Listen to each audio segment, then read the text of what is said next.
Ms Maxwell. Thank you, President. My adjournment matter is for the Police Minister.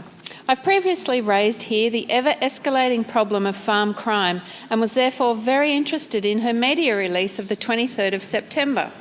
This said that the government would be creating, and I quote, a specialised unit targeting farm crime, including livestock and equipment theft, with more than 70 new farm crime liaison officers.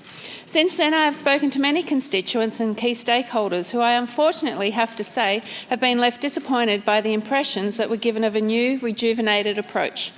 These people are insisting to me that, in reality, not much in the way of change will be occurring at all, far from leading to the wide-ranging improvements they feel are desperately required in the policing of rural and farm crime.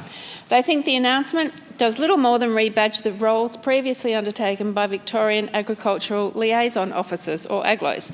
They are also convinced the 70-plus farm crime liaison officers are not at least 70 new personnel, but simply 70 or so people with new titles. Whilst I don't doubt the Minister's assertions that it will help that a specialist inspector will head the unit and there will be better monitoring of crime trends and patterns, it is fair to say that these people believe far more comprehensive changes are still urgently required to counteract farm crime and to start restoring the morale of many communities in relation to it.